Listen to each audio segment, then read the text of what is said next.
to start a new chapter, that is force and pressure. ये जो chapter है ये फिजिक्स का है and believe me it's a very interesting chapter. You will definitely enjoy this chapter. So, what is the name of our chapter? Force and pressure. You know, in 6th class we had studied about the different types of motion, like rectilinear motion when a body moves in a straight line, curvilinear motion, oscillatory motion, and circulatory motion. So, जब ये motion हमने पढ़ा तो एक चीज आपके दिमाग में आई होगी कि ये आखिर मोशन को कॉज कौन करता है. Why these motions are caused. Okay, so now you must have understood कि आखिर ये मोशन को हमें कॉज करने में कौन मदद करता है. That is the force. Okay, अगर आपको कोई भी चीज मूव करनी है, फॉर एग्जाम्पल एक बॉक्स है और उस बॉक्स को अगर आपको मूव करना है तो आपको उस पर क्या अप्लाई करना पड़ेगा? फोर्स अप्लाई करना पड़ेगा. और बेसिकली क्या होता है कि force either it is a push और a pull.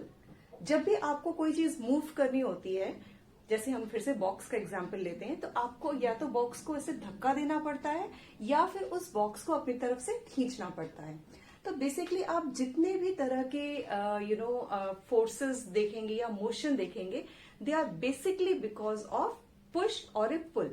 Whether it be if you want to open a drawer, you have to pull it towards yourself, and when you have to close the drawer, you have to push the drawer. And अगर आपको एक ball है, football अगर आप खेल रहे हैं, तो बॉल को आप जब किक करेंगे तो बॉल मूव करेगी. Okay, so basically how we define force is push और अ पुल. सो और भी तरह के बहुत सारे जैसे मोशंस होते हैं, जैसे कि आप कभी भी किसी भी चीज को स्ट्रेच करते हैं. ओके, तो stretching also require force. And twisting, जब आप कपड़े निचोड़ते हैं, that is twisting. Okay, and there are various other examples in which what you do, you just change the position of the body or changes the you make the body move. So the other thing is the pressure. आपने देखा होगा कि कभी when you enter in a crowded bus and suddenly a slim and trim girl with high pencil heel steps on your feet, then what happen? You suddenly आपको बहुत दर्द होता है. सो एंड इफ अच्छा खासा भारी भरकम आदमी अगर आपके पैर के ऊपर अगर वो स्टेप करे तो आपको दर्द तो होगा, बट उतना दर्द नहीं होगा जितना कि उस लेडी की वजह से या गर्ल की वजह से हुआ है. तो why is it so?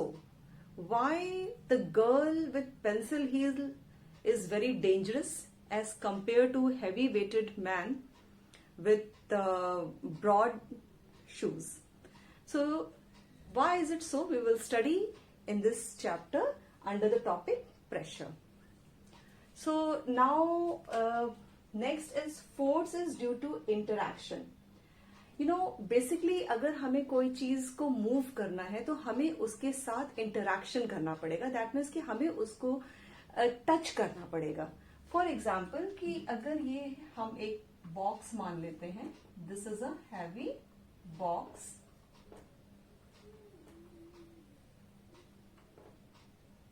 Okay, and if you want to make this box move, okay, अगर आपको इस बॉक्स को खिसकाना है तो what you have to do, you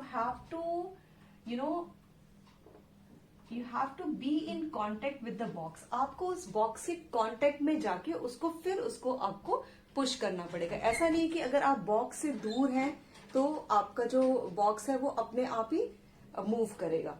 okay, so force is due to interaction. अगर बाय चांस कार है तो अगर आपने देखा होगा कभी कभी जैसे कार का इंजन जो है वो वीक हो जाता है, तो हमें क्या करना होता है, उस कार को थोड़ा सा पुश करते हैं तब जाके वो कार चलना शुरू होती है।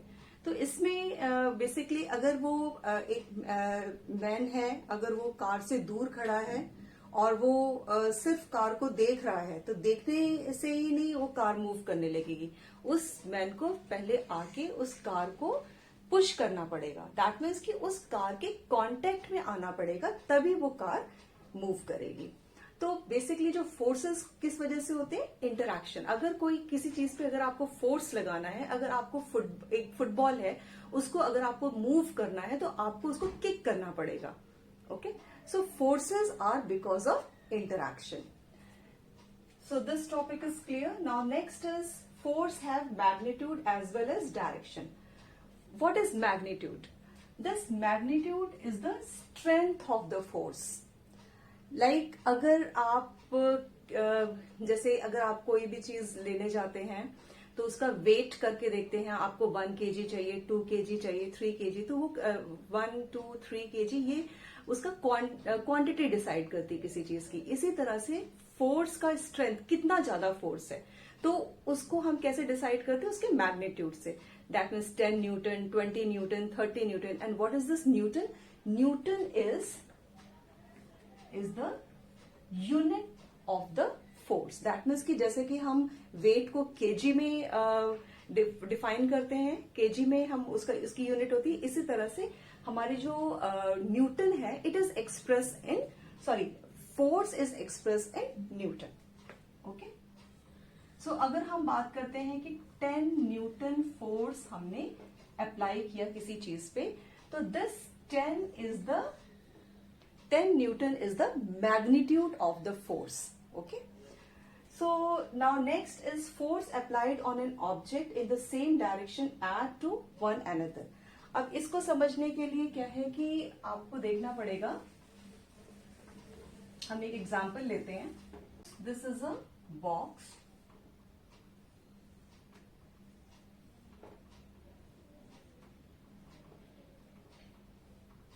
Okay, and you want to move this box. So from here, from this side, you are applying force of 20 newtons.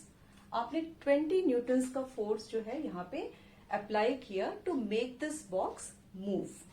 लेकिन सपोज ये 20 newton force is not sufficient to make this box move.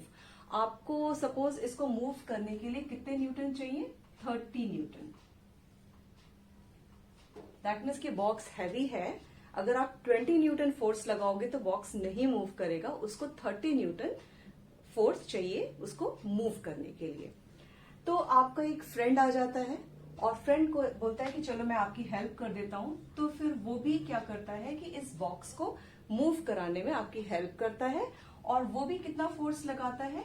20 Newton का वो भी force लगाता है। अब 20 Newton कितने हो गए? टोटल 40 न्यूटन हो गए। तो हमारा नेट फोर्स हो जाएगा, net force will be 20 plus 20 equals to 40 newton. अब 40 newton force is sufficient to make the box move. तो इस तरह से अगर आपने 20 प्लस 20, अगर दो फोर्सेस एक ही डायरेक्शन में लग रहे हैं तो वो क्या होंगे? एडअप हो जाएंगे, और वो आपको उसका इम्पैक्ट जो होगा उसका जस्ट ऐड करने में जो सम आएगा वो उसका इम्पैक्ट होगा। तो यही है force applied on the object in the same direction, okay, add to one another. अगर हमने यहाँ पे 20 न्यूटन और 20 न्यूटन का फोर्स एक ही डायरेक्शन में लगाया तो वो दोनों फोर्स क्या होंगे? आपस में ऐड हो जाएंगे। ये सेम इसी तरह से हो गया कि अगर आपको कोई चीज, कोई हैवी है, ट्रॉली है, उसको अगर आपको मूव करना है और आप मूव नहीं कर पा रहे, और जरा सा आपका फ्रेंड आ जाता है और वो आपकी हेल्प करता है, तो आराम से वो ट्रॉली मूव हो जाती है। तो when the force is being applied on the same direction they get add up. Okay, now अगर हम अब दूसरा केस ले लें, इसमें क्या हुआ कि आपका जो है 20 न्यूटन फोर्स आपने इधर से लगाया, लेकिन अब आपका फ्रेंड जो है वो आपकी हेल्प नहीं कर रहा है, वो आपका काम बिगाड़ रहा है। काम कैसे बिगाड़ रहा है, वो आपको मूव नहीं होने दे रहा, वो यहाँ पे 20 न्यूटन का फोर्स वो अपोजिट डायरेक्शन में लगा रहा है। दैट मीन्स कि आप इस डायरेक्शन में लगा रहे हो, आपका जो फ्रेंड है वो इस डायरेक्शन में फोर्स लगा रहा है। तो अब इस केस में क्या बॉक्स मूव करेगा? आखिर उस बॉक्स में अगर हम ओवरऑल फोर्स देखें तो 20 न्यूटन यहां से और 20 न्यूटन यहां से, तो टोटल 40 न्यूटन तो फोर्स लग रहा है। 20 न्यूटन आप लगा रहे हो, 20 न्यूटन आपका फ्रेंड लगा रहा है, टोटल 40 न्यूटन फोर्स हो गया। लेकिन इस केस में बॉक्स मूव नहीं करेगा। क्यों नहीं मूव करेगा? बिकॉज जो है box equal and the direction of the forces are opposite. Force 40 newton लग रहा है, लेकिन जो डायरेक्शन है वो अपोजिट है। तो अगर हम अपोजिट डायरेक्शन में फोर्स लगाते हैं तो क्या होता है, वो फोर्स जो होते हैं वो सब्ट्रैक्ट हो जाते हैं। दैट मीन्स कि अगर हम इस केस में नेट फोर्स देखें, नेट फोर्स, तो इसमें हम क्या करेंगे 20 माइनस 20, तो नेट फोर्स कितना हो गया 0 इस केस में हो जाएगा।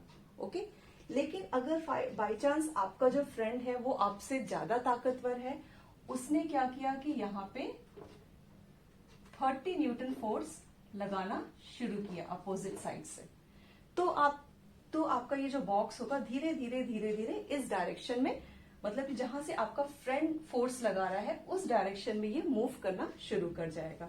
तो इसमें हम नेट फोर्स अगर इस केस में देखें तो हमारा नेट फोर्स हो जाएगा 30 माइनस 20 इक्वल्स टू 10 न्यूटन। तो जो नेट फोर्स है इस केस में 10 न्यूटन लग रहा है और उस वजह से आपका जो है वो बॉक्स मूव कर रहा है। तो हमने देखा कि force has direction also and it has magnitude also. ये नहीं कि आप किसी भी डायरेक्शन में फोर्स लगा दोगे तो आपका काम हो जाएगा, नहीं, आपको ये मैग्नीट्यूड के साथ साथ डायरेक्शन का भी ध्यान रखना है कि किस डायरेक्शन में फोर्स लग रहा है। तो force applied in opposite direction get subtracted. अगर ये अपोजिट डायरेक्शन में, एक इस डायरेक्शन में और इस डायरेक्शन में फोर्स लग रहा है तो it will get subtracted. Okay.